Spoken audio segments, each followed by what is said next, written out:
Welcome to the Opera Epic.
Understood.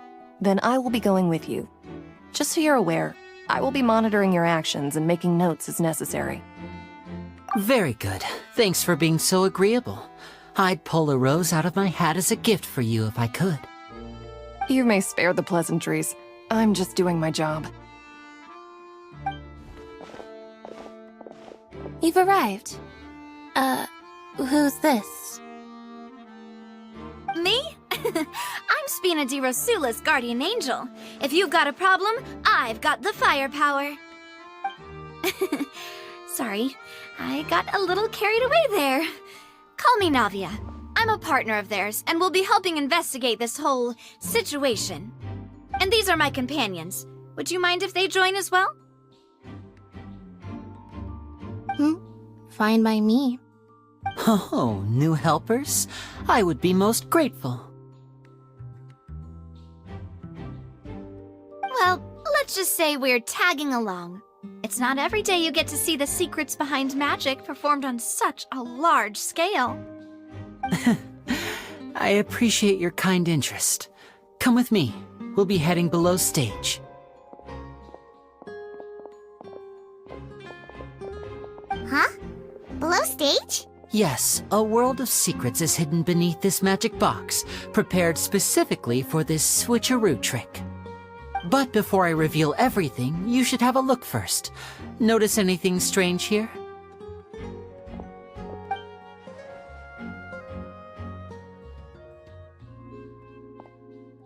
I'm not trying to be dramatic. Remembering the details of a trick will help you understand the methods used to perform it more easily. Huh. Weren't there balloons and other decorations here? Where did all that go? Ah, good eye. That said, you're still far from discovering the answer. The back? You mean the inside of the door? What's different about it? Paimon didn't notice anything. Very good indeed.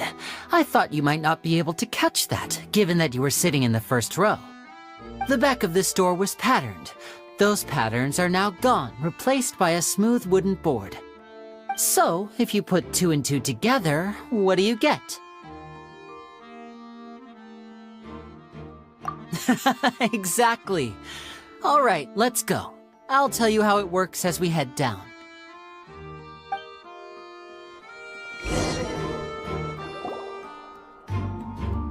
Oh, so there was a passageway under the magic box!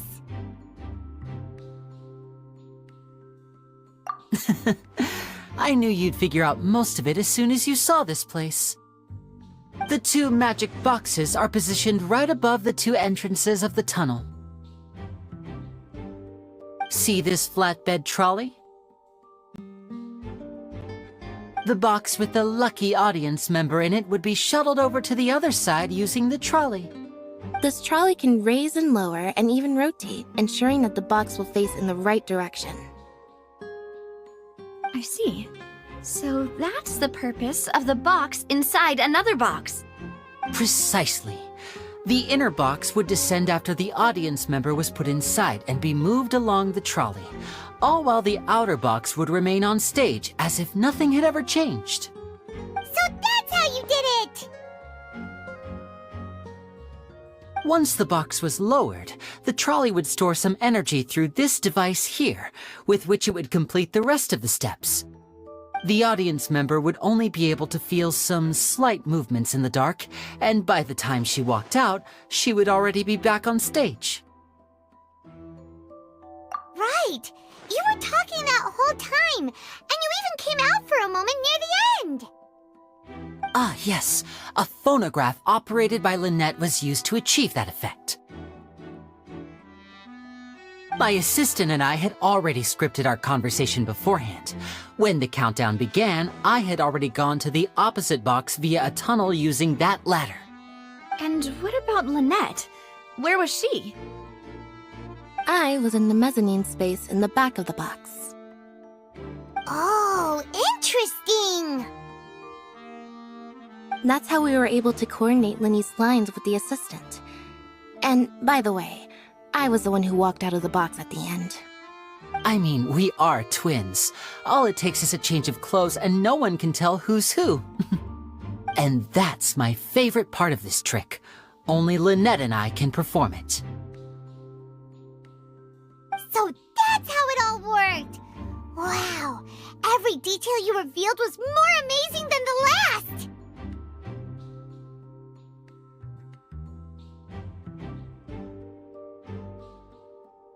Lynette would briefly walk out of the box and then go back in, jumping into the tunnel and escaping before the box on the trolley could finish ascending. And then I walk out of the other box in the audience area, and the trick would be complete. The operative word here being would. But as you saw, Cal was in the box, not our audience member. She, on the other hand, mysteriously vanished. We really don't know how that happened. If not for that interlude, this would have been an astonishing trick. I probably never would have figured out how you pulled it off. And yet, to think that someone was able to use this magic trick to commit a crime. Could we have a look around? I think we can come up with some more leads.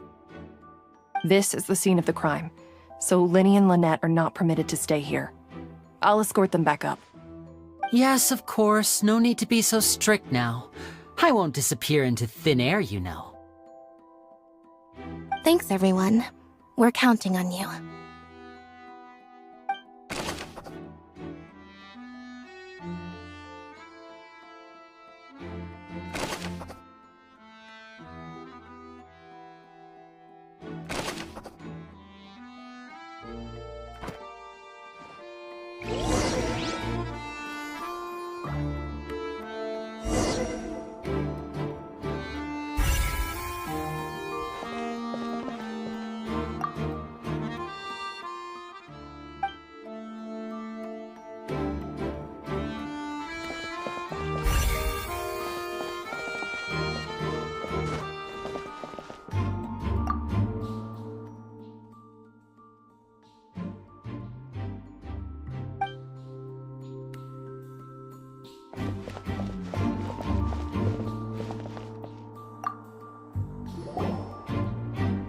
The floor is wet. Please be careful not to slip.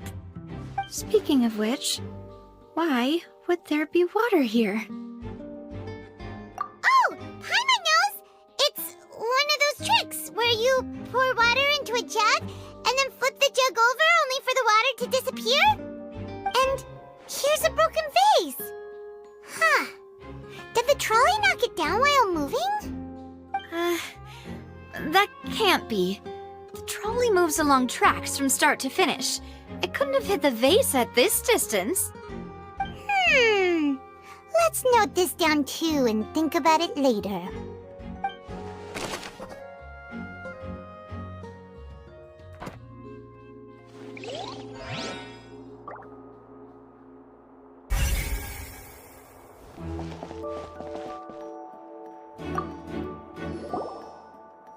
Oh, these are the clothes that the lady chosen from the audience was wearing, right? Her clothes are here, but she's nowhere to be found. Right! And do you really need to do that if you're kidnapping them? Ugh, this is so confusing. Paimon doesn't want to be a detective anymore.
What is this place? It seems someone could fit through here. Could this have been the suspect's escape route? Alone, perhaps. But if they had to pull another person with them, the space would be too narrow.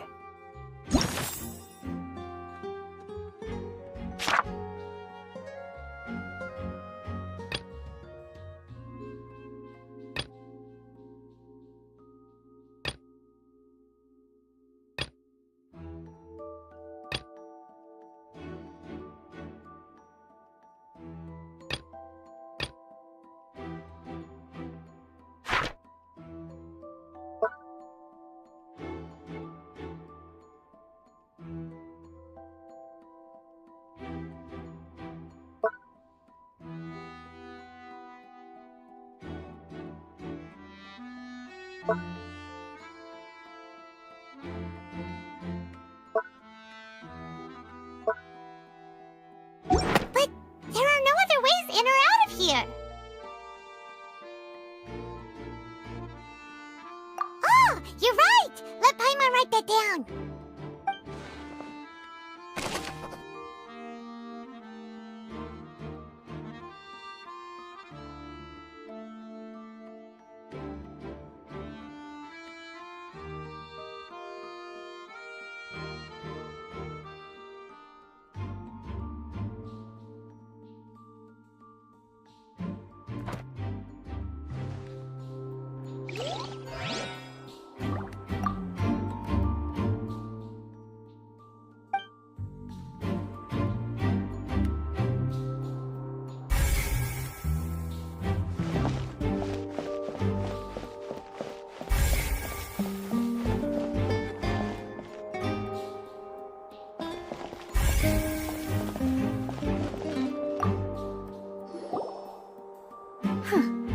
What's this?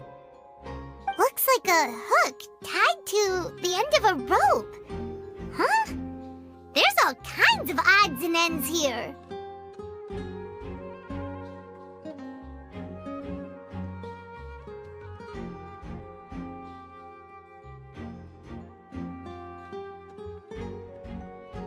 Perhaps it was a prop for a different trick. But why would it have been left here? Whatever it is, let's make a note of it first.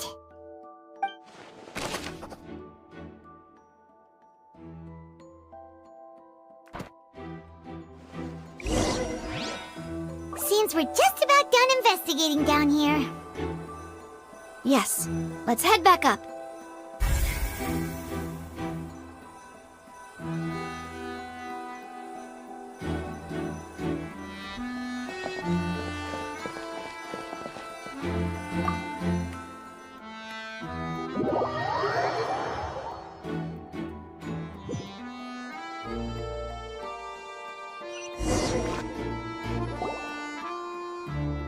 we've ascertained the state of the crime scene. Let's find a place to sort out our findings once Malus returns. It seems to me that there are several things that don't add up here. Apologies for the wait, demoiselle.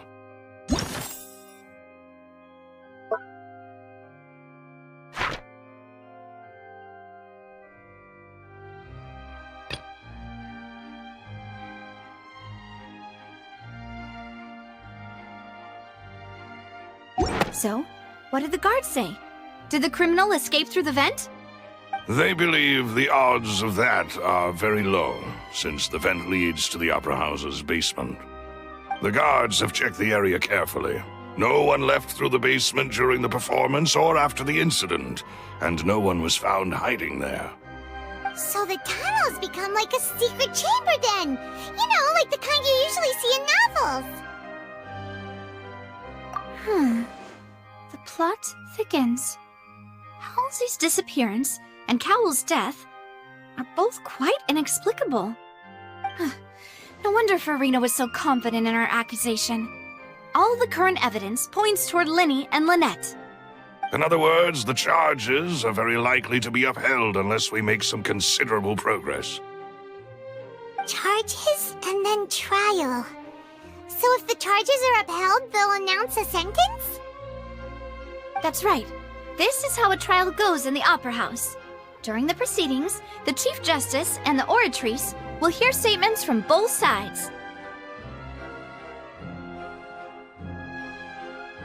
That's right. This is how indemnitium is produced.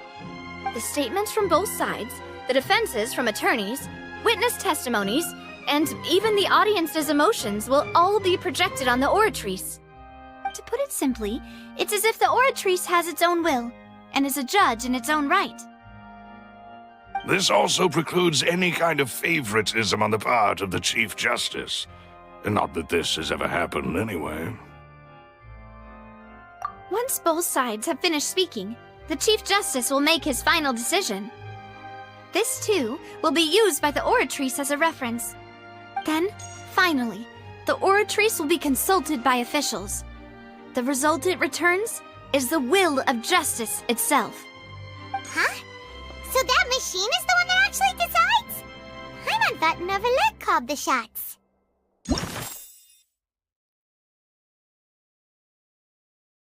In practice, there is very little difference. Both have always come to the same judgment, which is why people have great faith in the Chief Justice. Yes, the guards also asked me to convey that none of us will be allowed to leave this place before the trial. Huh? Why? Because we've chosen to act as the twins' proxies. That makes us persons related to the case. They're concerned that we might be colluding with outside parties, or that we might find outside help to disrupt the case. And even if that were not so, it could prove problematic if we happen to spread key information about the case ahead of time. I'm ready to break out at any time. Whoa! There's no need for that! Paimon thinks they have a point. That said, are they providing food? Of course. I just hope you don't mind the lack of options. I'm afraid that catering to all tastes is not in the cards, nor is any guarantee of balanced nutrition.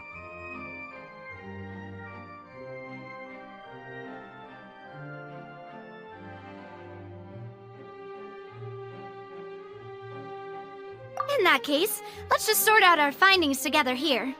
Pity. I was hoping to take you to try some of Fontaine's famous desserts, too. I mean, what better way to properly think through our findings than over some tea and sweets? Huh. Breaking out suddenly doesn't seem like such a bad idea after all.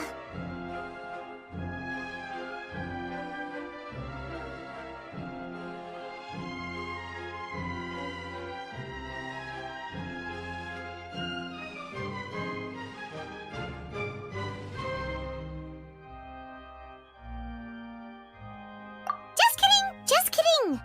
Paimon will still do her best, even if there are no snacks.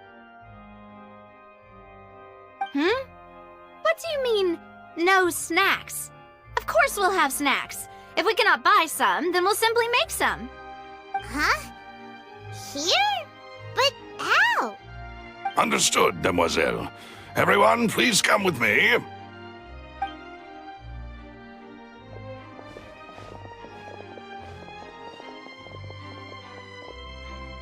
Wait, you're carrying a portable stove with you? Yes, I must be prepared to meet the demoiselle's baking needs whenever the fancy strikes her. I have eggs, sugar, and almonds at the ready. Good work, you two. Then I'll get to it. Please sit tight for a moment. You'll get to taste my awesome snacks soon enough. These three are quite the interesting group.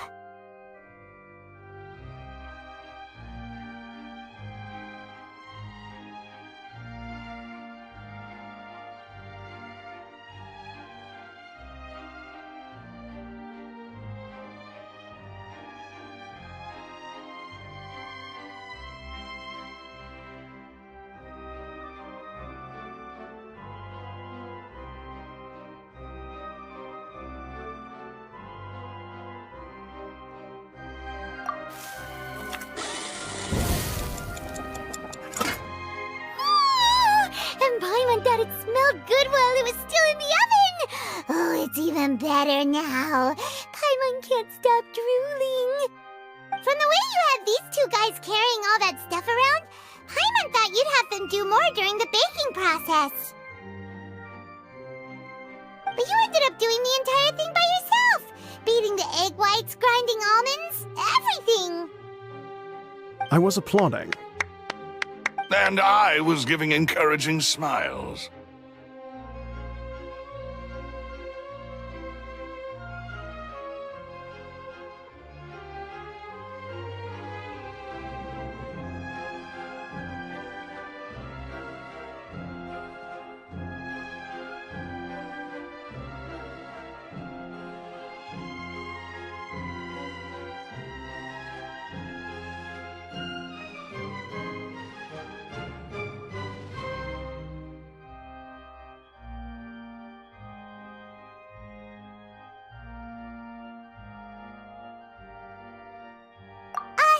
Paimon was just thinking, aren't you worried about getting your fancy dress dirty beating egg whites and baking like this? Well, I don't think it's carved in stone anywhere that fancy ladies can only read books, sip tea, ride horses, and play the piano. I just really enjoy making snacks. Don't underestimate beating egg whites, by the way. It's a real arm workout. You also need to beat them to just the right consistency, or your macarons will crack. Anyway, give these a try, fresh out of the oven. There's 3 for each of us. Only 3? Well, eating too many sweet treats might send all that sugar to your head. You wouldn't be able to think clearly about the case on a sugar rush, would you? Tea is ready to be served as well. This is Demoiselle's favorite, strong black tea with a floral fragrance that clears the mind and lifts the spirit. No need for concern. I'm merely doing as I should.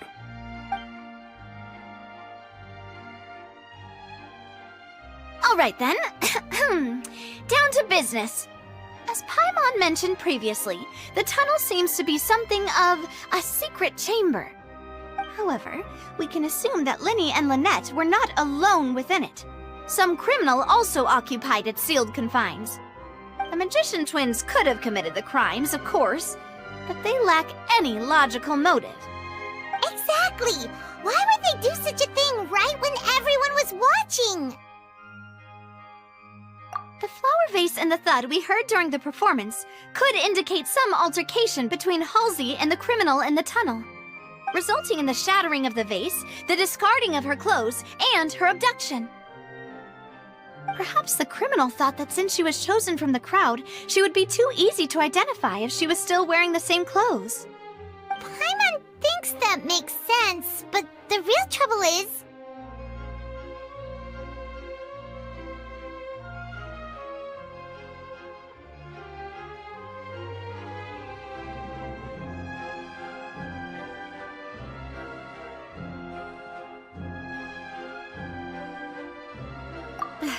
true. None of the clues we found thus far support the existence of this third person. But the only people left to consider are both technically victims, whether it's the missing girl, Halsey, or poor Cowl. Huh. Could Halsey have secretly made modifications to the magic props in order to murder Cowl before making her escape?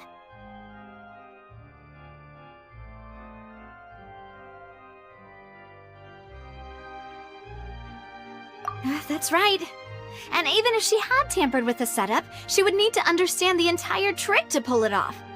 Nor does she have any motive. The guard said that she has never had any dealings with the Magic Troop's members. Were we not thorough enough in our search? From the sound of things, this is turning into an impossible case. Your macarons are amazing, though, Navia. They smell great! They're nice and crisp and super sweet! They are my specialty, after all. And I see you've already had 5 of them. What? 5? Oh, that can't be right. Paimon only counted 3, honest! Please don't worry about it. At my age, a few less sweets might actually be a good thing. No. Being greedy is one thing, but Paimon knows how to count. Besides, Paimon knows that if she ate too many, then others wouldn't have enough.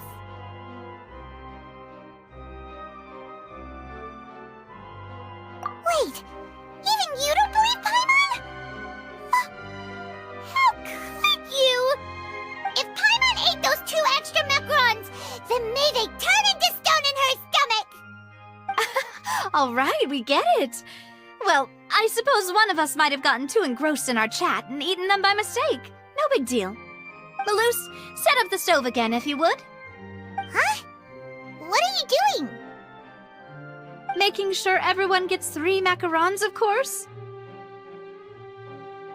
Exactly. We don't want to trouble you. As you wish, demoiselle.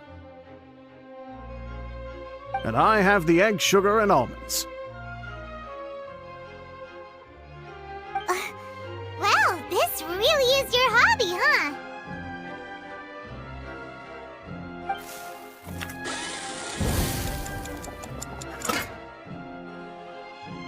Well, that's it for snack time. I'm going to have another look around the area. I don't know what we're looking for yet, but we've still got some time. As attorneys, I suggest the 2 of you think the case over again. It would be awkward if you got all tongue-tied on stage during the trial. All right, thanks for your help and for the snacks. It was nothing. A small task for the Spina di Rosula. Silver, Malus, it's time to go. I'll be back if I find anything new.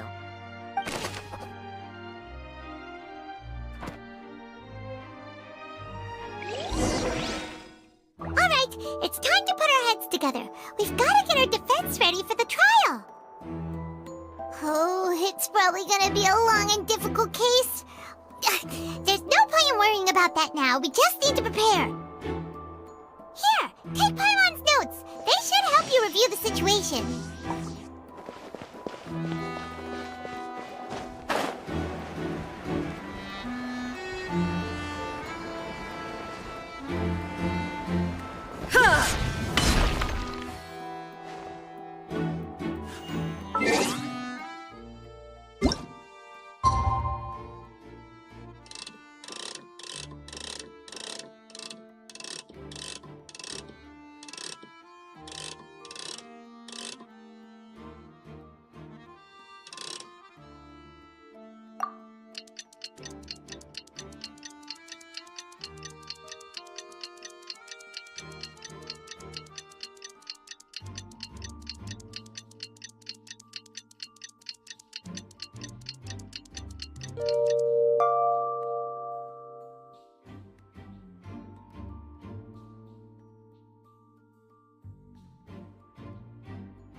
The world remains constant over the centuries, but human life is like the dew at dawn, or a bubble rising through water, transitory.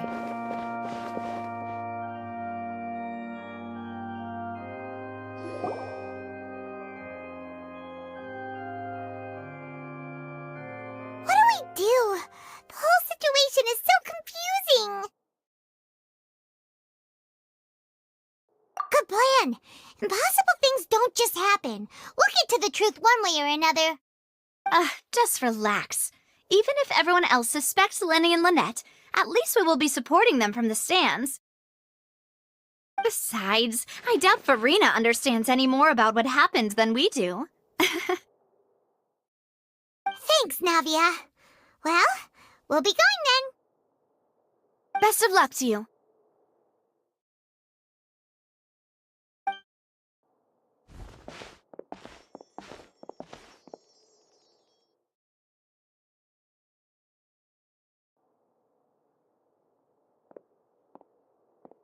Ah, finally, you're back. Well, how did your investigation go? To be honest, you might be disappointed. No. We're already very grateful that you were willing to help. Well now, don't you all look disappointed. Don't tell me that your investigation came up empty-handed. That was to be expected, of course. The guilty can never produce proof of their innocence. But don't let that stop you. I shall be terribly disappointed should you, my most anticipated foe, concede so easily.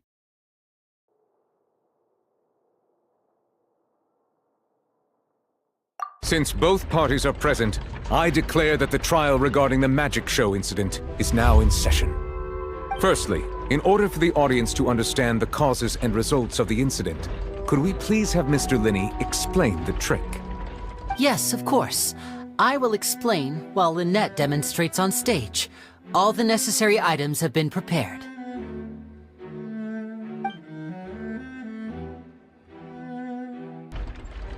Thank you, Mr. Linney. In that case, I take your statement to be that you ran to and remained hidden within the magic box in the audience stands once the trick began, and thus could not have committed the crime. Is this correct? Yes, that's correct, Your Honor. In that case, I call upon the prosecution. Lady Farina, do you wish to refute his statement in any way? Why, of course I do. Allow me to take the first shot and break this case wide open. Mr. Linney is clearly lying. There is no way you could have been in the box the whole time if you were to abduct Halsey and murder Cowell. In fact, I'd say you were hardly in that tunnel at all. That is simply your hypothesis based on the presumption that I'm guilty. Oh, is that so? And if I may ask, what did you hear while you were inside your box? The roaring countdown of the crowd, of course. That's how I kept track of the time and built anticipation for the finale. And you didn't hear anything else at all? Nothing that might leave an impression of any kind? No, nothing. I see. But when the count reached 30 seconds or so, there was a thud. One so loud that I believe practically everyone heard it. Huh? Hey, hang on. Something's not right here.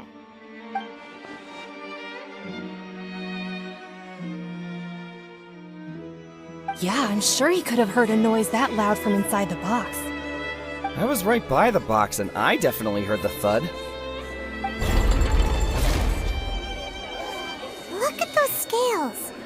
Could those mean...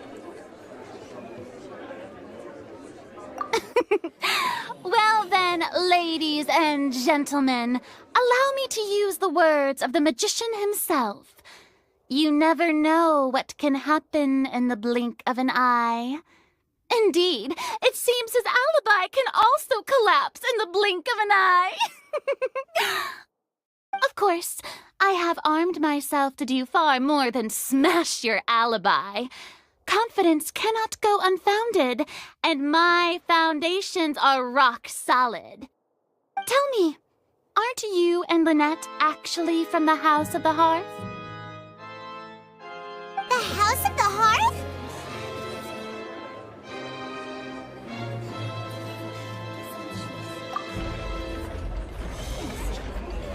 No wonder they did something like this. So the serial disappearances were the Fatsui's doing. Now it all makes sense. I've got a feeling that what happened on stage probably wasn't just an accident. That's irrelevant. Our identities have nothing to do with what happened. Indeed. Then perhaps you could tell us everything that happened during that 1 minute. Your first priority is to prove yourself innocent, after all. I'm sure there is little that needs to be kept secret now. Unless your script already has holes in it. The Outlander is speechless. My, oh my, don't they look flabbergasted? Now comes the infighting and discord, I suppose. This was almost too easy.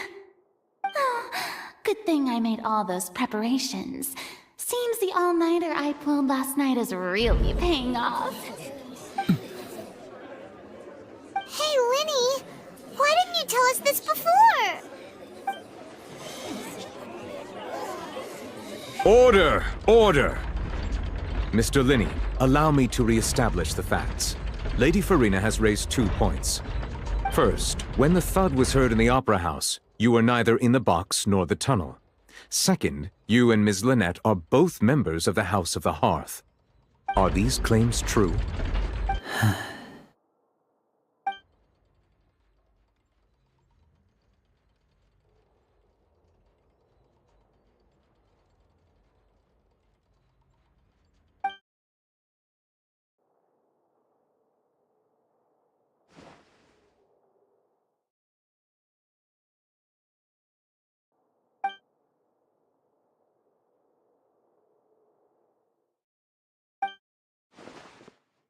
Please answer my question, Mr. Linney.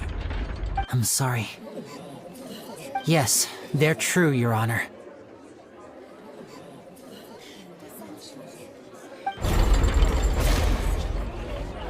I knew it! Well, that's it. We might as well move on to the sentencing already. What should we do now? Granted.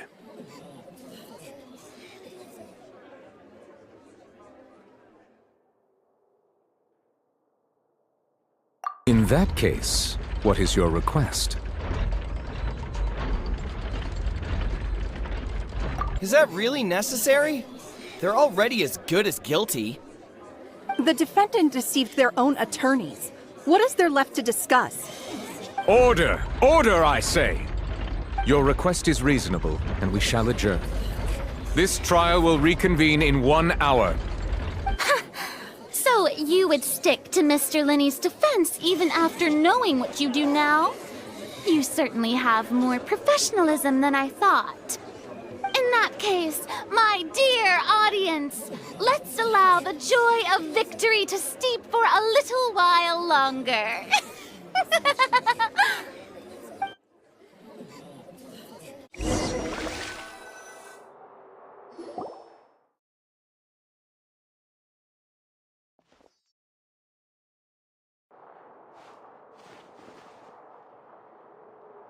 Well, this is awkward.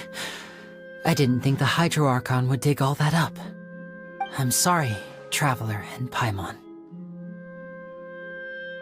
Yeah, sorry. Paimon doesn't know where to start. We trusted you two. We based our entire reasoning on the assumption that you weren't bad guys. Not to set the wrong tone or anything, but Paimon's really mad! I'm very sorry. I know you're angry, and reasonably so, but Please, let me explain. I know you've clashed with the Fatui several times before. I wouldn't be surprised if just hearing the word is enough to make you upset. But our organization is very, very large, and the Harbingers have very different personalities and goals. Right now, we want to save people. As many as we can. That's right. I'm sure we're on the same page when it comes to this nation and the disaster that its people might face. I knew if it weren't for our respective identities, we could become good friends. That's why I didn't wish to flat out lie to you, but chose to hide some details instead. The truth is very important, but being completely transparent about everything would see us spending more effort than we need to.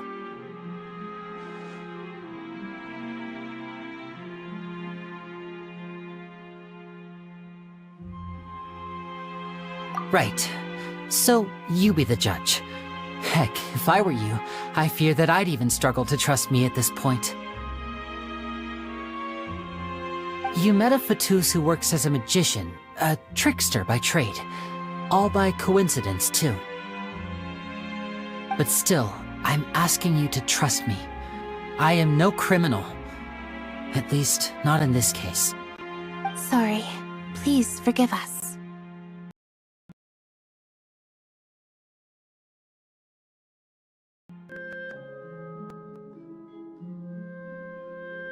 Right, let's hear your answer first, and no lies now!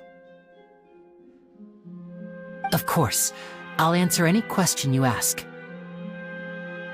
We've been trying to find out how the Oratrice operates. We want to know why it has a consciousness. Why can it deliver sentences accurately? During our investigations, we learned that the machine's core is beneath it. From that moment on, Lynette and I have been designing this box swap trick, with the objective of getting close to the core. Is that why you needed a whole minute? That's right. In truth, the audience would take about 75 seconds to count down from 60, while I would only need 15 to get to the opposite box. So, after jumping into the tunnel, I accessed the Opera House basement via the vent, and went to investigate the room in which the core is stored. That air vent was created during the construction of the tunnel specifically to execute this step.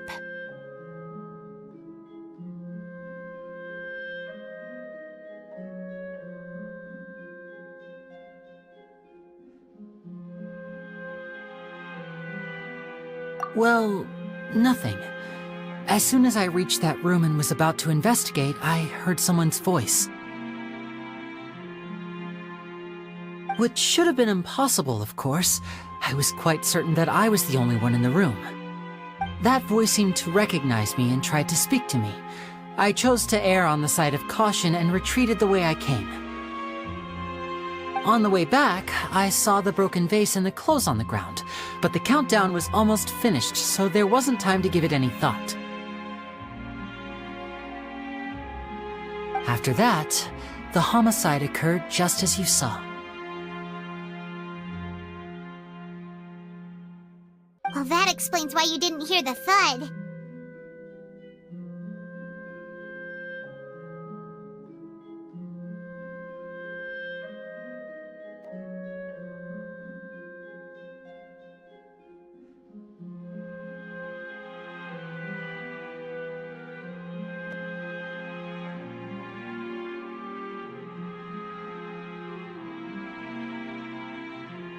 Because of that prophecy I told you about, of course.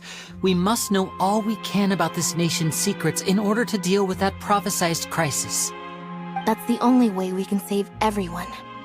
So, there you have it. The whole truth. I swear, I didn't hide anything from you this time. It was never my wish to proceed under this cloud of mistrust either. But like I said earlier, you can be the judge. If you want to leave because you don't trust the Fatui, there's nothing I can do to stop you. Well, Traveler, you decide. Paimon will follow your lead however you choose.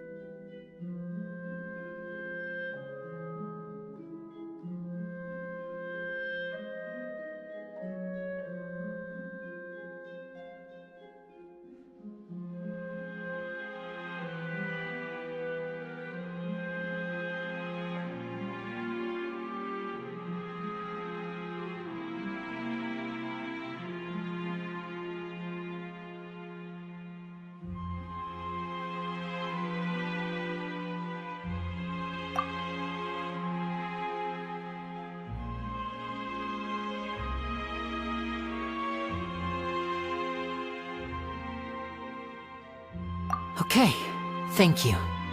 Thanks for giving us a chance. The current problem is that the scales are tipped pretty badly against you two.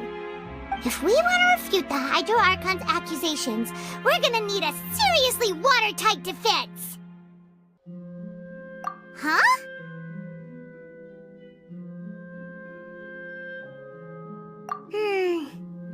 Oh, Paimon thinks she gets what you mean.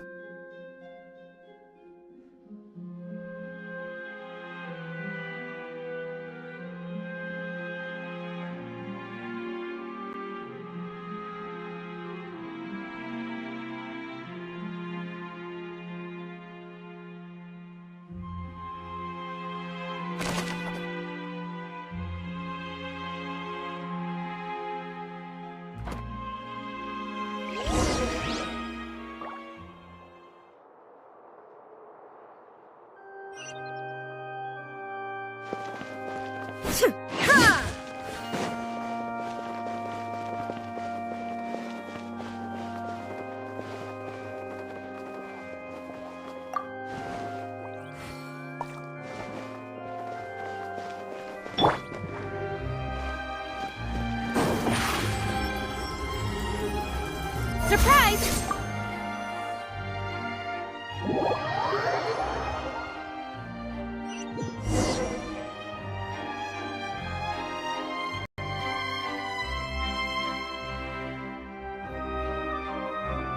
Both parties have returned to their positions.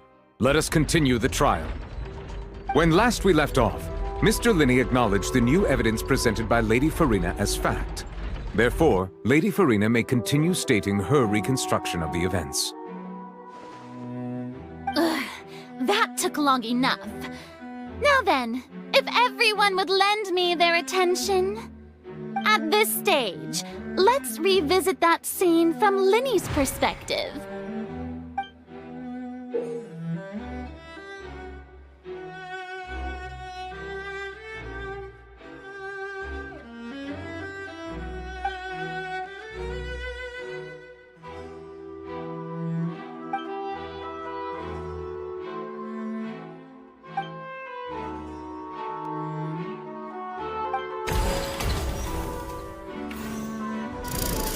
Countdown began, he entered the tunnel. When the flatbed trolley passed, he opened the box and got into an altercation with Halsey, which caused the loud thud. He did not realize that this sound could be heard by everyone in the opera house, which is why he claimed earlier that he could not hear the sound.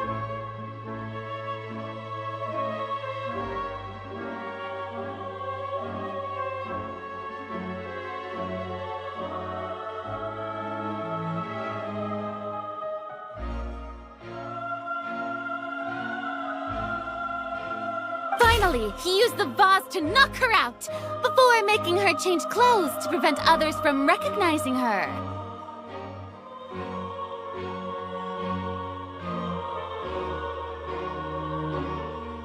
At this time, Cowell arrived in the tunnel, having heard that strange noise, and caught Linney red-handed.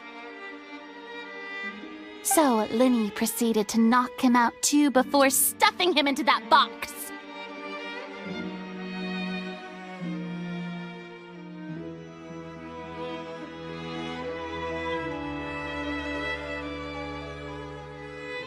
Afterward, Linney passed the unconscious Halsey to his accomplice through the magic box in the audience stands, before operating the devices such that Cowell's death would be ruled an accident. And there you have it. That's the truth behind what happened. Does the defendant's side have any objections to Lady Farina's description of the events? The key to refuting Lady Farina is the order of events. What Linney experienced and what he saw.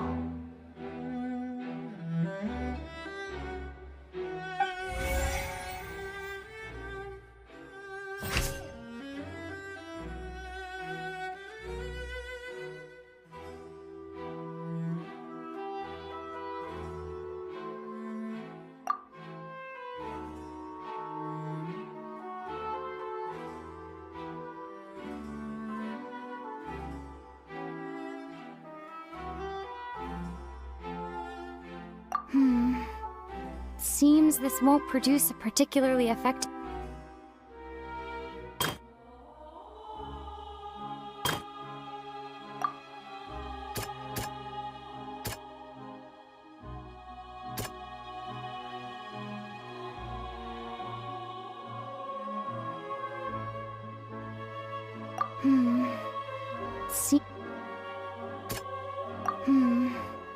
Seems this won't produce a particularly effective rebuttal.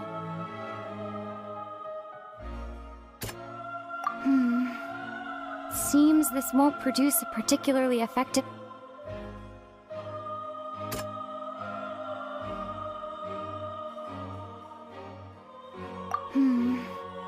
Seems this won't produce a particular...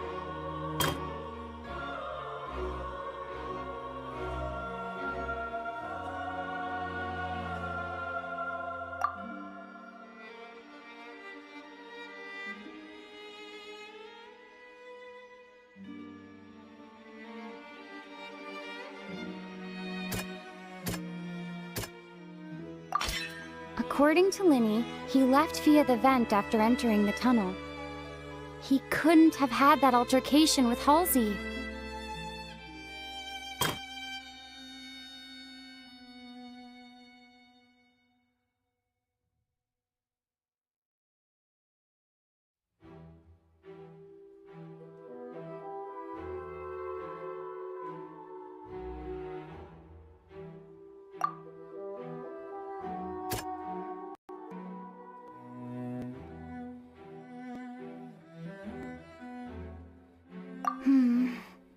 Seems this won't produce...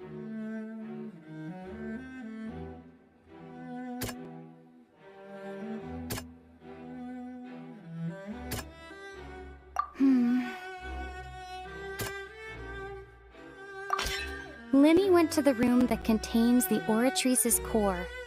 This is the actual truth.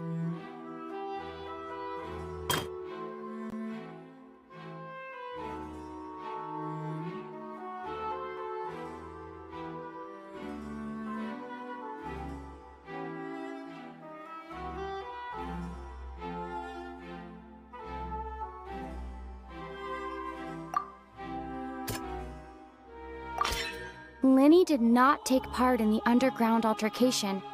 He only witnessed traces of the aftermath. Attention! Ace Detective Paimon has something to say! When the countdown started, Linny did indeed go into the tunnel.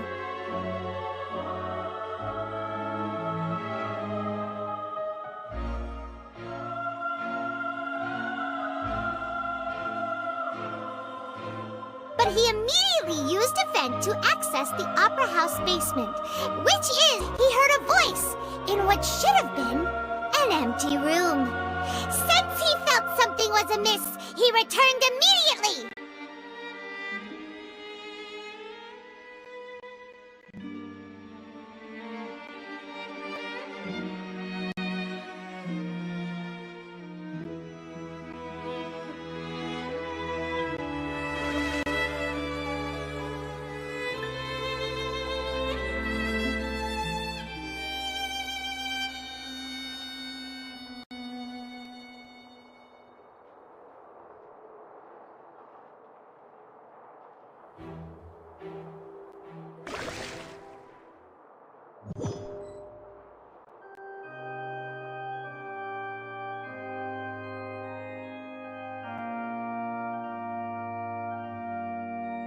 Both parties have returned to their positions.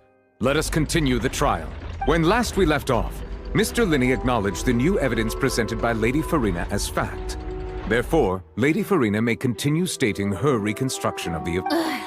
That took long enough. Now then, if everyone at this stage, let's revisit that scene from Linny's perspective.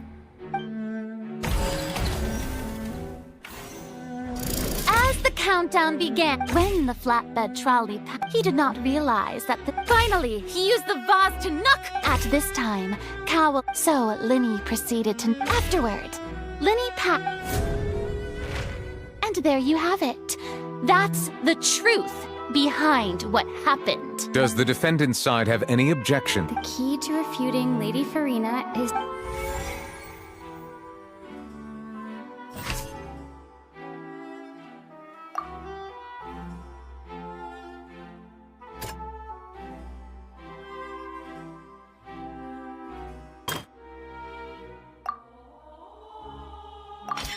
According to...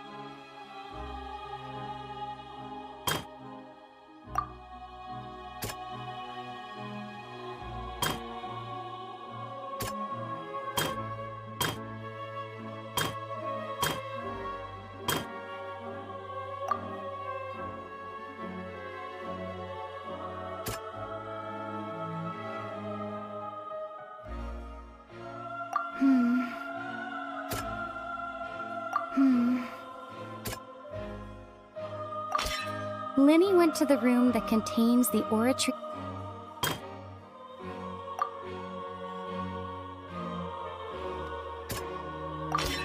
Linny did not take part in the underground altercation. Attention! Ace Detective Paimon has something to say! When the countdown started, Linny did indeed go into the tunnel.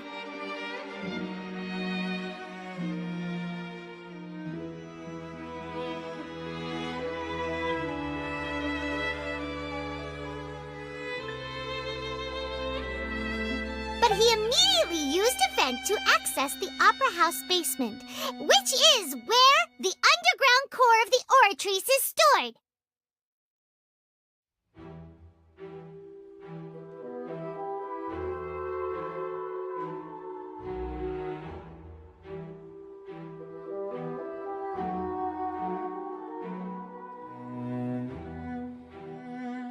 Once he reached that area, he heard a voice in what should have been an empty room. Since he felt something was amiss, he returned immediately. The crime scene had already developed by the time he reached the tunnel again, and in order to complete the magic trick, he did not remain there for any length of time. Finally, he reached the surface, and that was when the accident happened from his point of view. Therefore, he's innocent!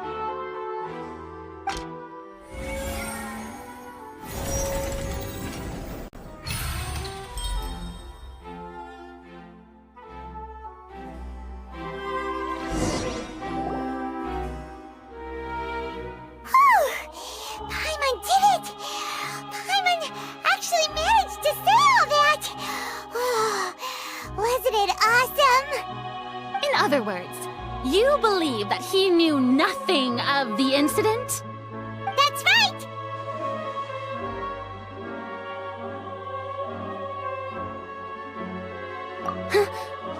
My reasoning?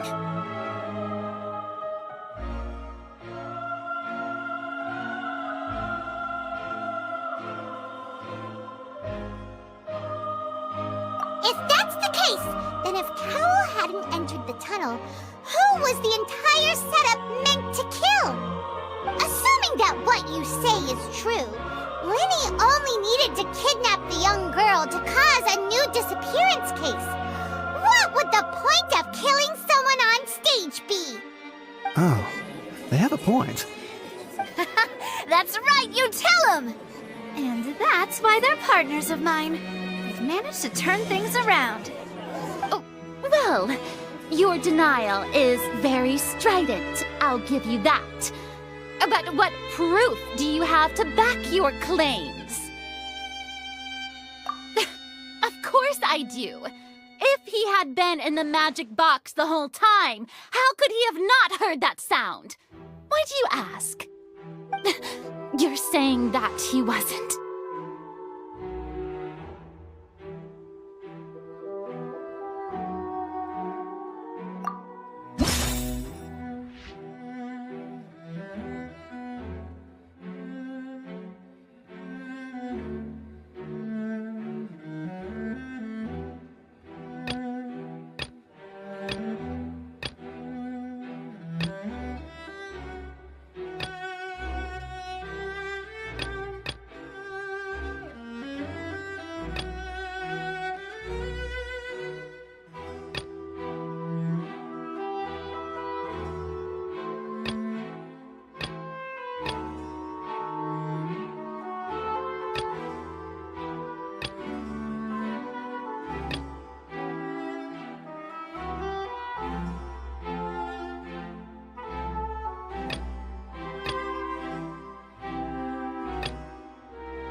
sure we don't need to give this more thought.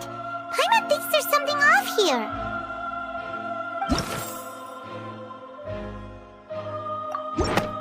That's right! Linny wasn't in the box or in the tunnel. That's why he didn't hear anything strange during the performance. This means that when the crime happened, Linny had already entered the basement via the vent.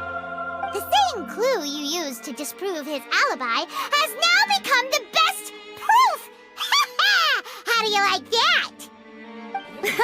Well played. To think you'd use such logic. Well then, if it wasn't Linny who committed the crimes, then who was it?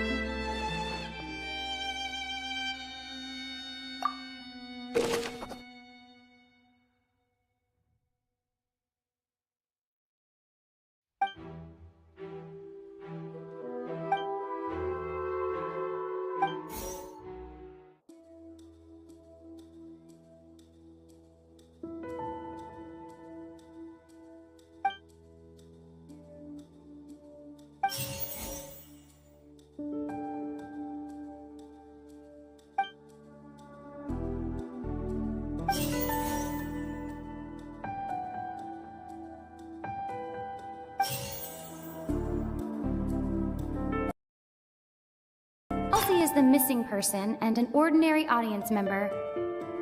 Or did she have her own scheme all along?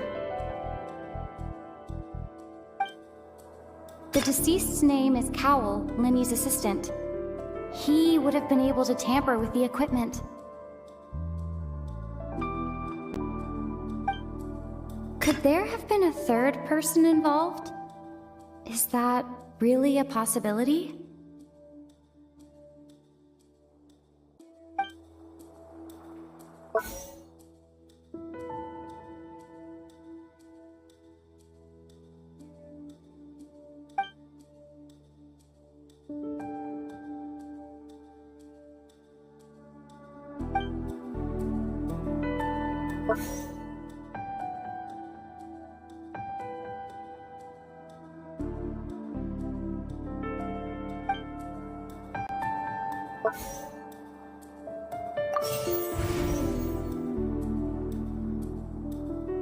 The deceased's name is Cowell, Linny's assistant.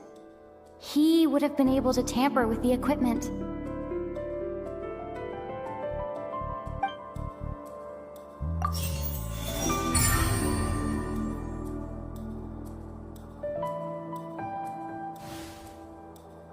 Huh? That can't be right. Are you serious? The killer was, in fact, Cowell, the deceased! Oh, is that so? How interesting! Let's hear your reasoning then. What I must do next is recreate the truth. What Cowell did, and how he went from would-be perpetrator to victim.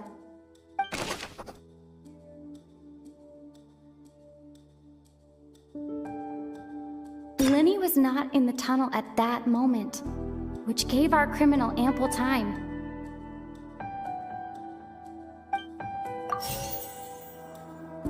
The sound we heard may have come from a clash between the missing Halsey and the criminal.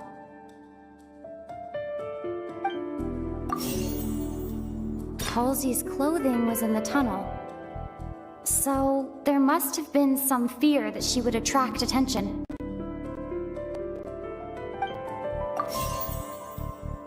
It would have been tough for both people to fit into that. They would likely have bumped into Linny as well. The deceased's name is Cowell, Linny's assistant. He would have been able to tamper with the equipment. No one entered or left the opera house through its entrances. So, where would the criminal have wanted to take Halsey?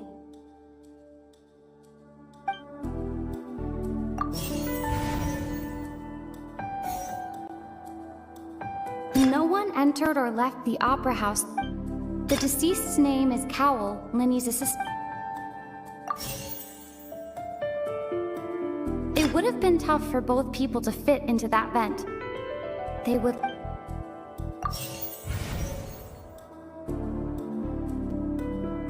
Halsey's clothing was in the tunnel. So, there must have been some fear that she would attract attention.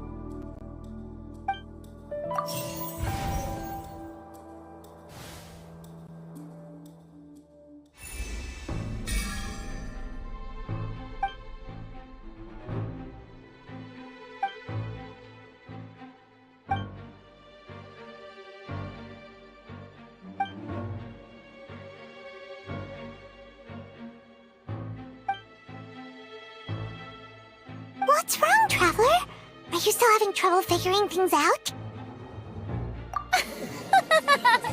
I see how it is. So this was all just a bluff. And here I thought you had something to show for it. But it seems you're still far from the truth. Look, since we're at a dead end, why not consider a different track? Just like the trick as it transpired, the end result must have been utterly different from the magician's initial design. If only we knew how Halsey disappeared. Well, that would be nice, but the tunnel only has 3 exits, and none of them seem very likely. And it's not like this is a magic trick where you can just make a real live person disappear. You know, like you did from that water tank, Lynette.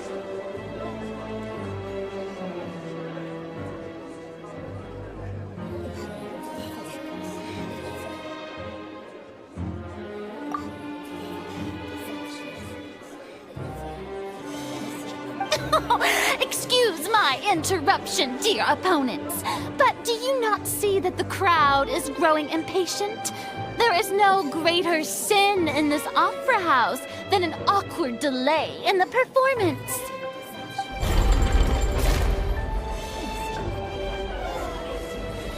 If the defense is unable to make further effective arguments, we will move on to the next stage of the trial.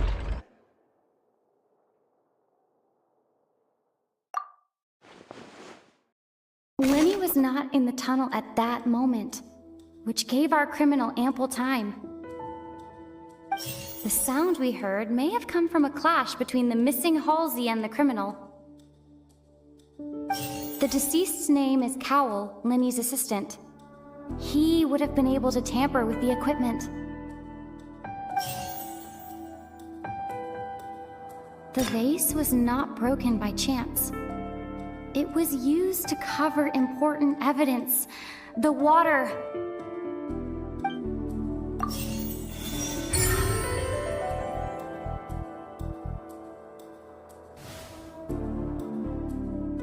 Oh, Paimon gets it!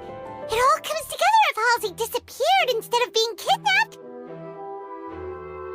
Lynette escaped from the water tank, vanishing gradually and leaving only clothes behind. If there's a similar method where a person could be transformed into water... Just a moment, please. I do hope you know how preposterous you sound at the moment. How could a person ever be transformed into water?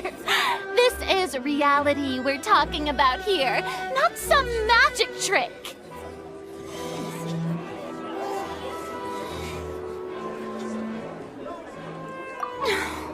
Must we really?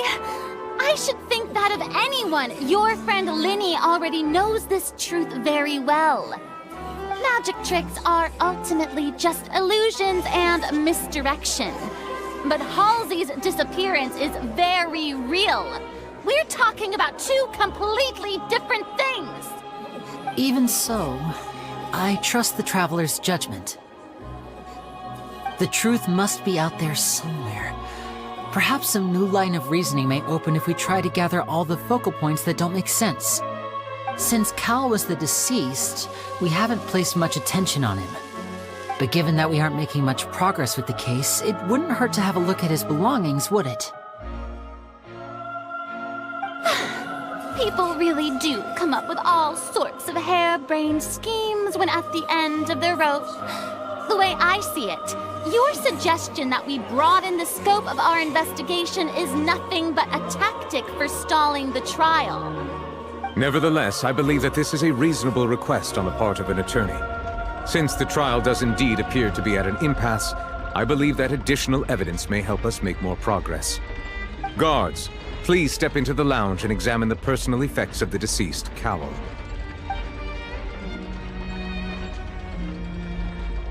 We are still examining the items, but we have already made critical progress that we feel must be shared with everyone post-haste. We discovered several test tubes of fluid within Cowell's baggage, each labeled separately. The notebook in his backpack claims that these fluids are water from the primordial sea. The primordial sea? The note's contents also indicate that Cowell belonged to an organization that sells illegal drugs and that he had an accomplice. The notebook has many entries concerning safe usage of these fluids, in which the keyword dissolve appears many times. One of these tubes was labeled Opera Epiclese, along with yesterday's date. It is empty. The notes also state that these dissolution properties work exclusively on people from Fontaine. It's likely that Halsey was chosen as some sort of test subject. As such, we believe that the defense's hypothesis is, in fact, supported by sufficient evidence. You gotta be kidding! People dissolving into water? Could something so ridiculous actually be true? Wait a moment. This reminds me of a certain prophecy, but it's just a coincidence, isn't it? Huh. If people can become water, does that mean that the water tank's real use was as a means to hide water stains? And if Cowell was targeting that girl... Wait just a minute. Could that mean... You two, with me, quick! Demoiselle, wait! What about your partners? Let's go. Just trust me. Order! Order! It is undeniable that further examination of the deceased's personal effects has yielded some surprising results, but we cannot yet verify the veracity of these clues. Still, let us assume that these clues are indeed authentic, albeit with the understanding that Ms. Halsey has yet to be found. Guards, please continue examining the items along these lines. Mr. Linney, it appears your hypothesis is supported by the evidence, so please continue speaking. Of course. Thank you, Your Honor. If we uphold this hypothesis, I believe that many of this case's seemingly unrelated clues can be connected together. Right! Like the metal hook! That one didn't make sense at all. Let's think about this. Cowell's methods must have something to do with that water from the primordial sea.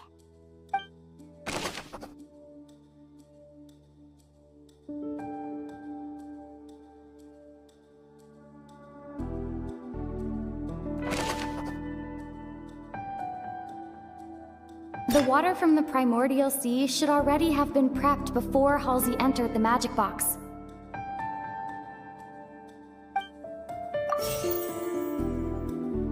Now it seems like the hook rope was not meant for another magic trick, but was instead some form of triggering mechanism.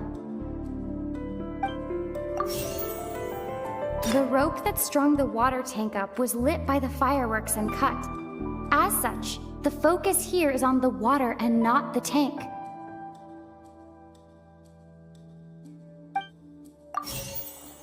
I remember there was something else within the inner layer of that box.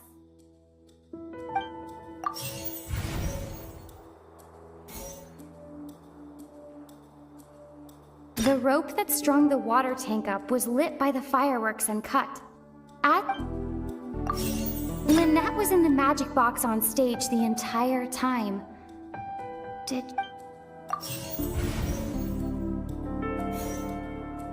deceased's name is Cowell, Linny's assistant. The water from the primordial sea should already...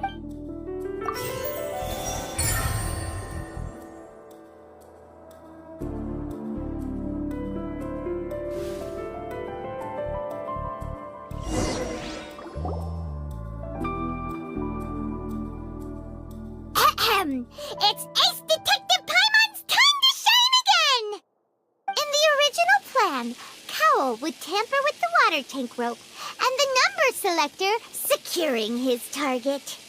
When the magic box containing Halsey was lowered, the metal hook would retract gradually and pierce the balloon at the top of the box. When the balloon attached to the box popped, the water from the primordial seed inside it would pour down and dissolve Halsey. Afterward, Kalo would enter the tunnel and break the flower vase to conceal the water inside the tunnel, with the remaining evidence being covered up by the water tank on stage. But he encountered something unexpected in the tunnel, and wound up being fatally hit by the same water tank he meant to use to cover his tracks. Huh. That does make sense. That actually links together a lot of the more confusing pieces of evidence.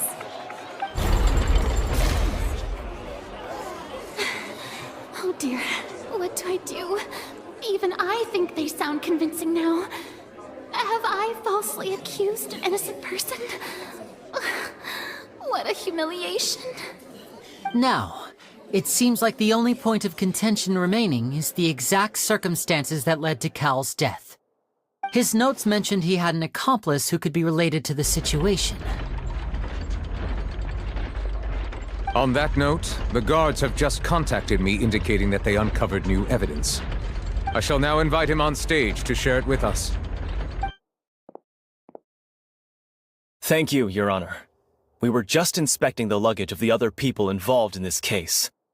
And we found an identical sample of the water from the primordial sea among Linny's personal effects. What? That can't be. Oh, I see. Well, how wonderfully comedic to have your own counterattack only to come back and wound you. Does this not clear all doubt? My dear citizens, my loyal audience, allow me to present my reasoning and bring this performance to a swift close. Linny did not need to take part in the dissolution of the young woman at all. Indeed, he did leave the scene via the vent. Having made modifications to the props beforehand, his accomplice Cowl then caused Halsey to vanish using the water from the primordial sea. But upon his return, in cruel avarice, Linny desired sole credit and prepared to do away with his partner in crime.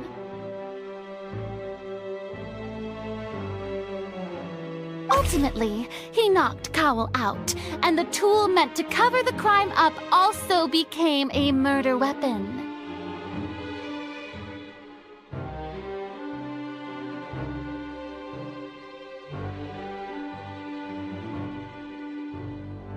Now, as much as I regret having come to such a viciously straightforward conclusion, it does seem that the famed Fatui is quite the cold-blooded and ruthless organization.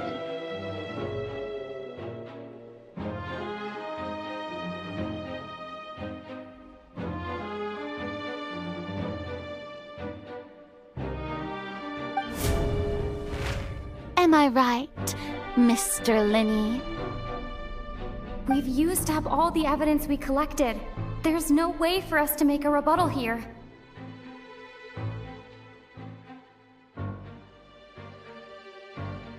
Is this the end of the road?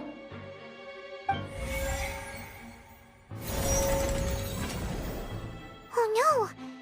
Paimon can't think of anything either. It doesn't look like there's any way around this. Seems using the water as new evidence was too good a move. Oh, why did this have to happen now? I think we've all seen enough now, and we have ample witnesses to my flawless reasoning. I believe this is indeed the finale. Now then, my good, noble Chief Justice, should we not, in your view, move... Excuse me, everyone, but I must interject. Miss, I must ask you not to shout, and to respect the ongoing legal proceedings. Oh, come on. Don't be hasty. I have a good reason for interrupting, you know. Now, would anyone here like to take a little break from all this debate and see a little magic? I'll show you an amazing trick. One that can bring a young woman who has disappeared back in the flesh, right before your very eyes. Please, do the honors, Mr. Linny, if you would be so kind. What in the world is she saying? No offense, miss, but miracles like that are beyond my scope as a magician.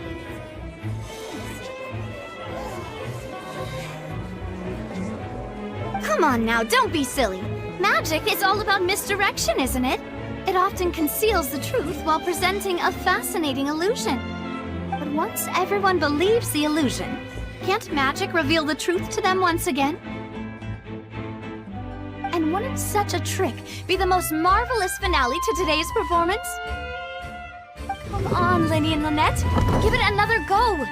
Don't worry. Spina di Rasula has made the necessary arrangements on your behalf. But as the magic makers and stars of the show, I think I should leave the final performance to you.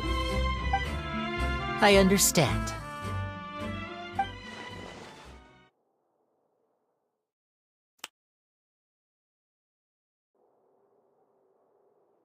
And voila!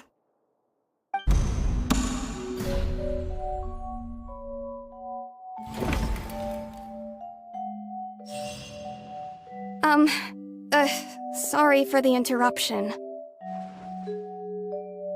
Wait, isn't that Halsey? So the whole thing about people dissolving wasn't true after all? To be clear, I'm only here because this person told me that if I testified, the merit of doing so would lessen my sentence. I was hiding outside this room listening to the proceedings because I was afraid that I would be the one put on trial. I was just feeling happy that no one had noticed me, and then before I knew it, she caught me. That'll teach you to underestimate us three. Where should I begin? I'm sorry. I'm the one who killed Cowl. I admit it. What? Why?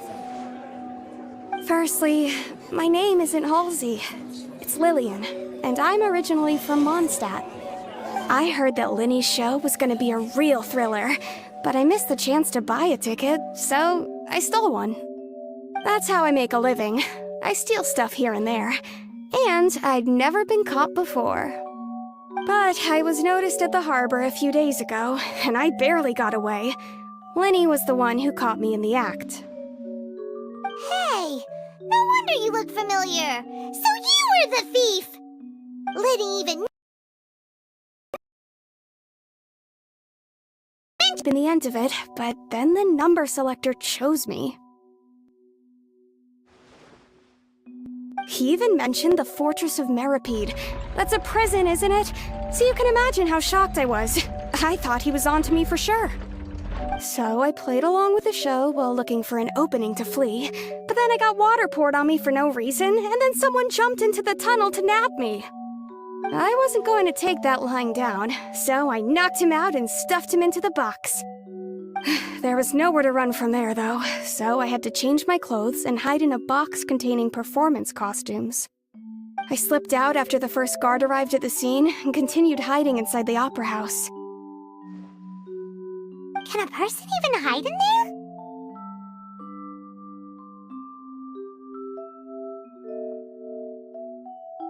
But I swear I didn't know that the water tank would fall down. Really, I swear it. Had I known that, I wouldn't have put him in the magic box. I may be a thief, but I'm no killer. Well, that makes everything pretty clear now, doesn't it?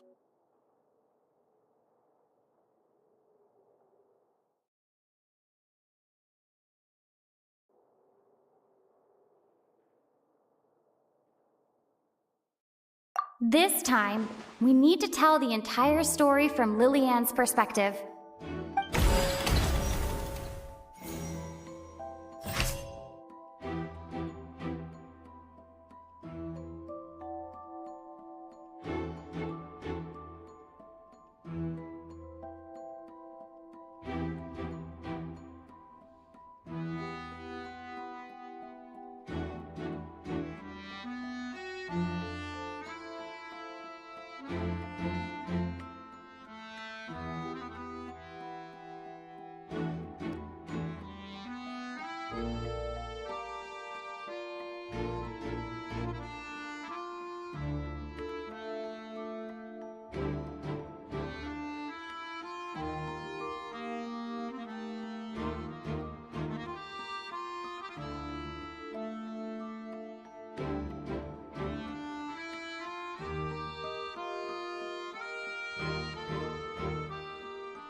Ahem. It's ace detect. In the original plan, Cowl would tamper with the water tank rope and the number selector securing his target.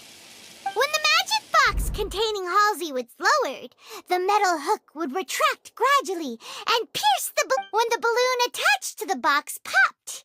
The water from the primordial seed inside it would pour down and dissolve Halsey. Afterward, Cowl would enter the tunnel and break the flower vase to conceal the water inside the tunnel, with the remaining evidence being covered up by the water tank on stage. But he encountered something unexpected in the tunnel. Huh. That does make sense. That actually, Oh dear. Now, it seems like his notes mentioned he had... On that note, the guards have just contacted. I shall now invite him on stage to... Thank you, Your Honor. We were just inspecting and we found an What? That can't be. Oh, does this not clear, my dear citizen? Vinny did not need to take part, having made modifications to the prop that, upon his return, ultimately, he knocked now as much as... Am I right? We've used up all the evidence we collect. Is this the end? Oh no! Seems using... I think we've all seen, and I believe this is indeed... Now then, my good... Excuse me, everyone. Miss, I must ask... Oh, come on. Don't be... I'll show you an amazing What? No offense, miss, but miracle... Come on now, don't be silly. But once everyone believes the illusion, can't magic reveal the truth to them once? And wouldn't such a trick... Come on, Lenny and Lynette. But, as the magic makers and stars of the show... I understand.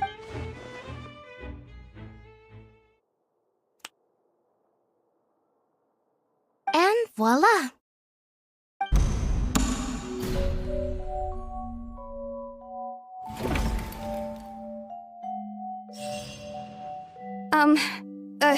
Wait, isn't that... To be clear, I'm only here. I was hiding outside this room. I was just feeling happy that...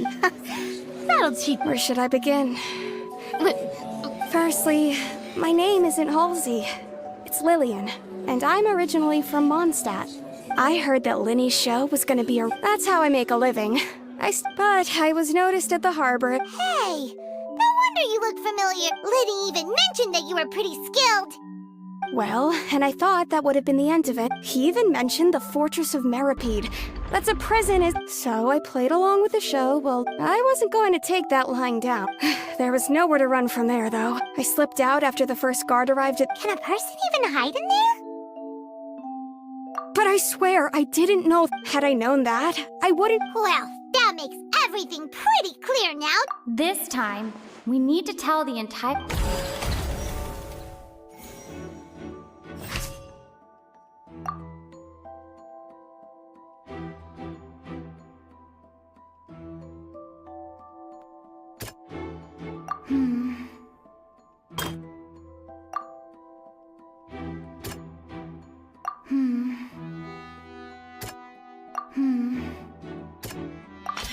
The strange sound wasn't from a fight. It was Lily-Ann's attempt to break out when she was frightened.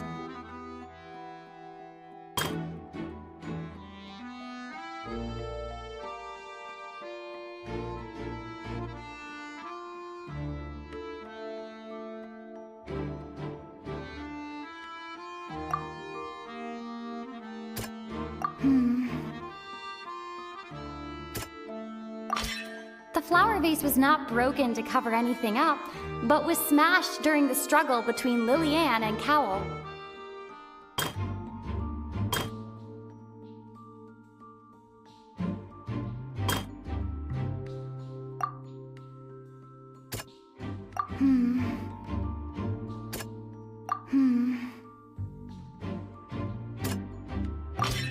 Lily-Ann was afraid that she would be recognized if she left, so she changed clothes and hid, biding her time.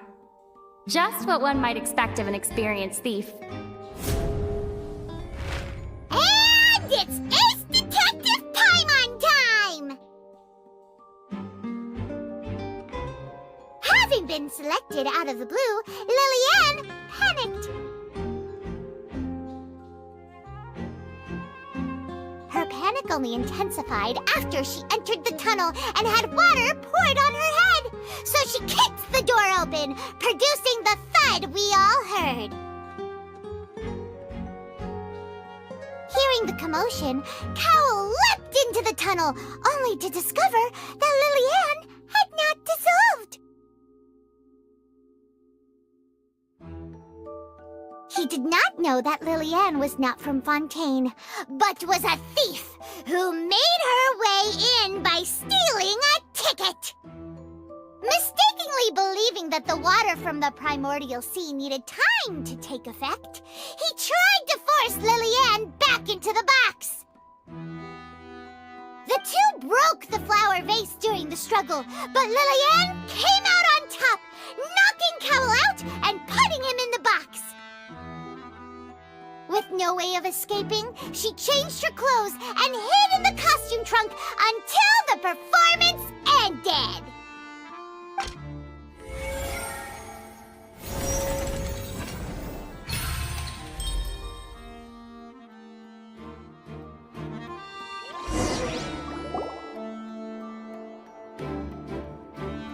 She knew that she would have to go through guard inspection if she tried to leave afterward, so she has been trapped in the Opera House these last 2 days.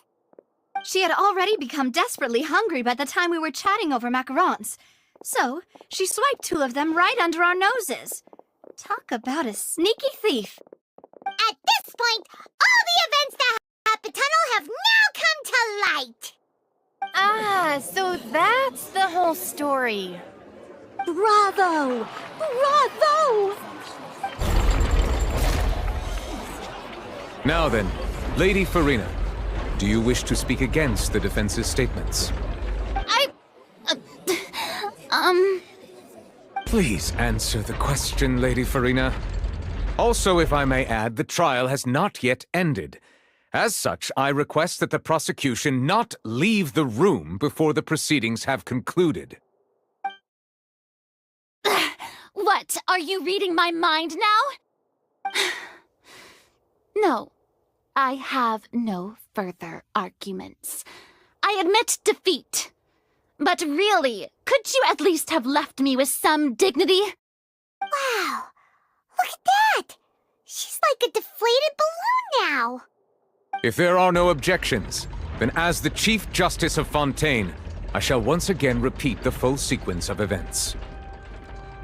The actual perpetrator of the serial disappearances, Cowell, selected his next victim from the audience reservation list. With some modifications to the selector, he could ensure that the pre-selected young woman would be chosen. To cover up any evidence while committing the deed, Cowell thought of allowing the water tank to fall, which would conceal the water left behind after the young woman was dissolved.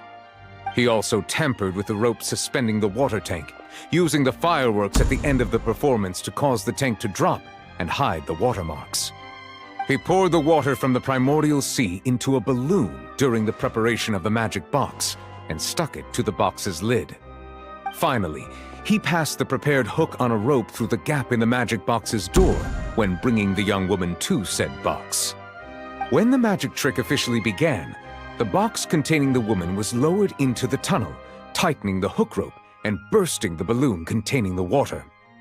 If all had gone to plan, the young woman would be dissolved at this time. However, Lillian was not from Fontaine and thus fled the box with a loud noise. Realizing that there was trouble, Cowell entered the tunnel and met Lillian. Thinking that the waters had not yet taken effect, he decided to proceed. However, his opponent was more capable than he thought, and he was overcome, knocked unconscious, and placed into the magic box, and thus became his own final victim. Lillian, according to her own statements, then changed clothes and hid until the performance ended, before hiding in other parts of the opera house. As for Linny, He was in the underground structures within the Opera House, and was thus ignorant of these happenings. From this reconstruction of events, we can conclude that Linny, the accused, is in fact innocent. While there is much in Linny and Lillian's conduct that should still be investigated separately, this case, at least, can be handed over to the oratories to make the final decision.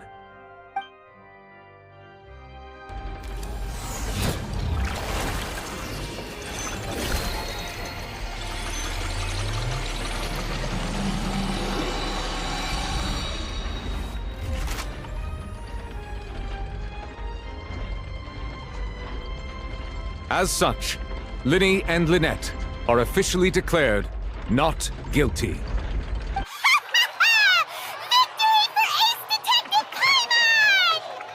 Great work, partners. Thank you all. Thank you so much. Next, I think we deserve an explanation, Guard Vaughn. How did you find the water from the primordial sea in Linny's baggage? Right! Your discovery caused me to make a serious mistake, you know. Or was that not a discovery, but false evidence that you dared to bring before this court? I suspect that the accomplice mentioned in Cowell's notes was not Linny, but you, yes?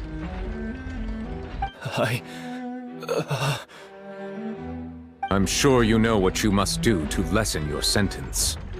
Speak quickly! Unless you want to earn yourself a one-way ticket to Coupon Town. I was just following orders. We were supposed to place blame for the serial disappearances onto Linny, and thus cause suspicion to fall on the Fatui. The higher-ups said this was the best opportunity to do so. And now that your plan has fallen through, and the secrets of the water have been revealed, you have become a liability to said higher-ups, yes? Therefore, you would be wise to tell everything you know, and seek the protection of the guards. Yes, I'll tell you everything I know. Our boss discovered that the water can cause people to dissolve. It can also be made into a potion, which when extremely diluted, can cause people to experience unforgettable exhilaration. We've been in this business for a while now, and have made decent mora off it. The disappearances were also the boss's idea. I mean, this is the boss we're talking about.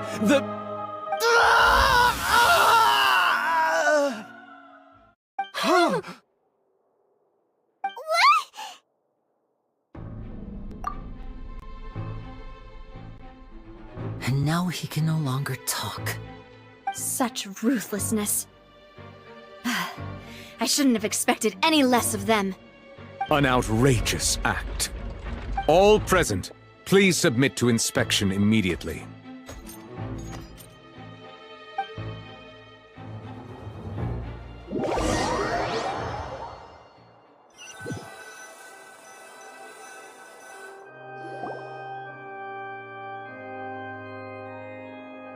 So, we're just going back now?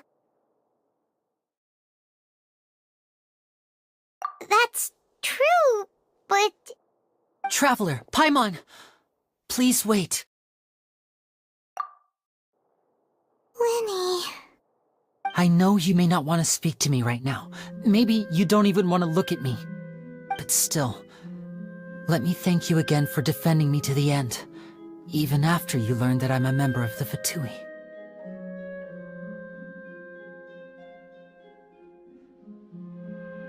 I guess. But regardless, I'd like the opportunity to set things straight.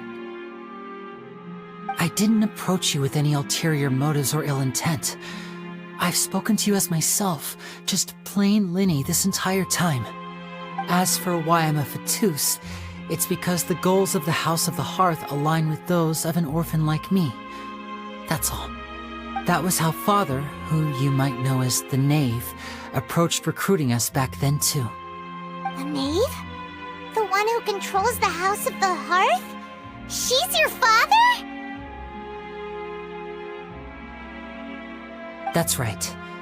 And since we're here, I was wondering, would you mind hearing a story? It's about my past. Back when our parents first died, Lynette and I were left wandering the streets. To survive, I took to surreptitiously observing an older street performer who did magic. It took me several days to figure out how he pulled off his amazing tricks. I took my sister through several streets until we found a crowded corner, and we began to perform magic tricks there. To my surprise, we proved to be pretty popular, and we could at least stop worrying about where our next meal would come from for a time. But I didn't want my sister to remain a street rat together with me forever. Before long, an aristocrat came to me and claimed that he wished to take us in after watching my performances.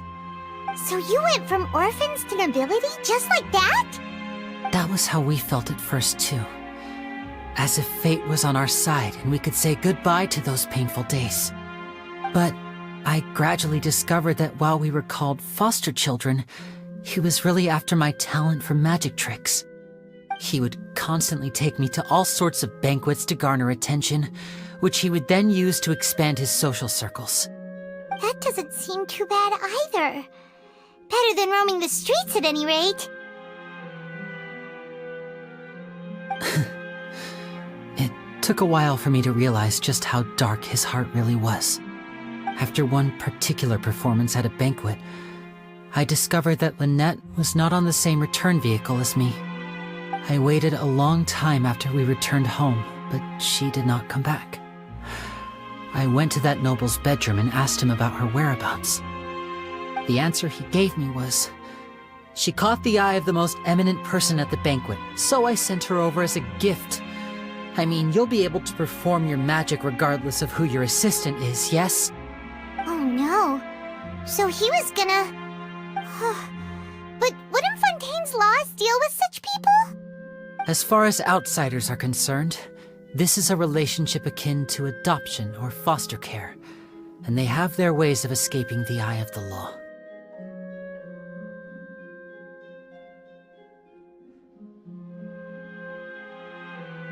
I managed to ferret out the location of the mansion of that so-called eminent person and hurried through the night. But by the time I leaped over the walls, avoided the guards, and made my way in, all I saw was the moonlit ground covered in blood, and the knave standing there in the darkness. So, she'd already taken care of that guy. That's right. She had rescued my sister before she could come to any harm, and had even discovered several girls hidden in a basement, all of them orphans.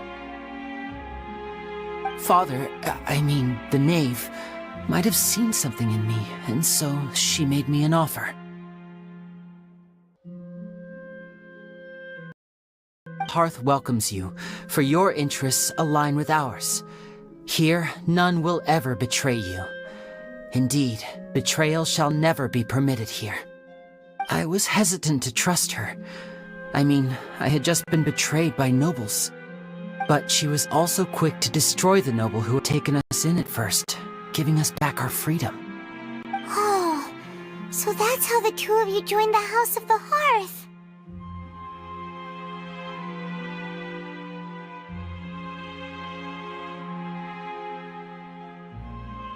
She has her own plans. She has gained permission from the Tsaritsa to first use the Gnosis's power once she obtains it. She plans to use it to find a way to break the prophecy and save Fontaine. So, she believes in that prophecy too? That's right. The whole House of the Hearth is currently working to combat that crisis. Today's case has also proven that people from Fontaine can indeed dissolve into some sort of water, thus further supporting the prophecy. All of us house members here, Lady Arlecchino herself included, are from Fontaine. We won't give up on defending our homeland. To us orphans, the only connection we have left to this world, apart from our family, is our homeland. So, from small deeds like distributing magic pockets to huge schemes like stealing a Gnosis, everything is aimed at dealing with that prophecy. It's all right. I understand. The only thing I can do is relate all this to you. I just hope you can understand that even as a member of the House, I have never stopped making my own decisions, and that I believe what I'm doing is right.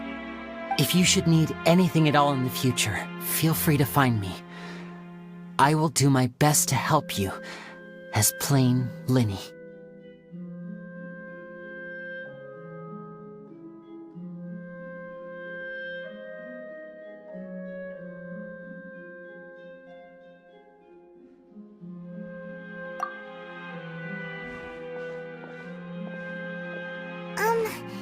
Bye, Linny!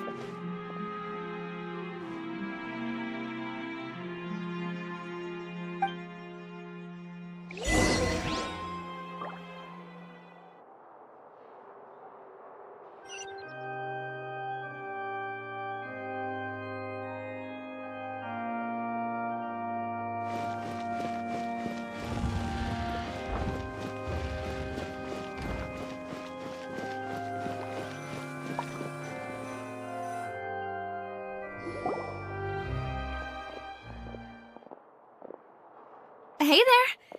What was with the disappearing act you pulled right as the trial ended? Were you looking for us, Navia? Well, this whole thing isn't exactly over, is it? I do feel that we're getting closer to solving the serial disappearances case, though. Don't you think so, too?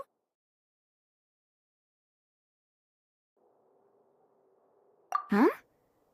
What's wrong, my dear partner?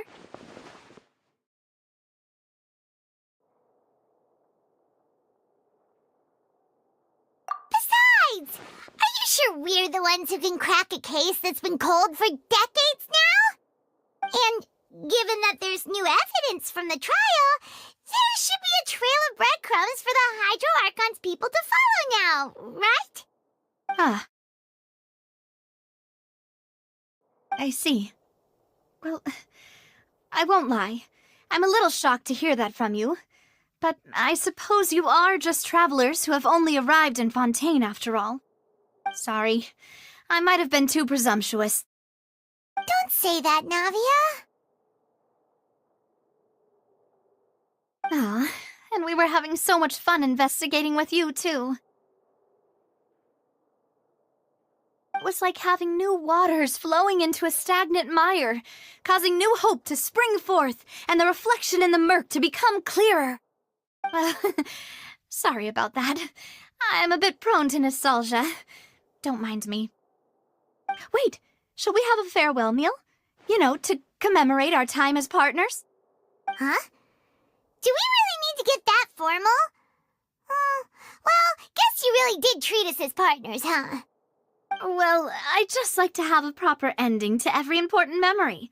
That way there are no regrets later.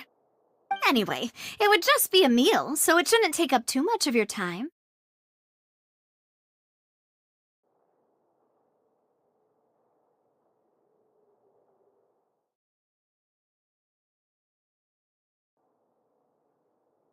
You don't have to twist Paimon's arm. If Boss Navi is treating, count Paimon in! Oh, wonderful! In that case, why don't we return to the court of Fontaine and head to the Hotel de Boer? I believe we'll make it just in time for dinner. All right, then. Let's have our farewell meal.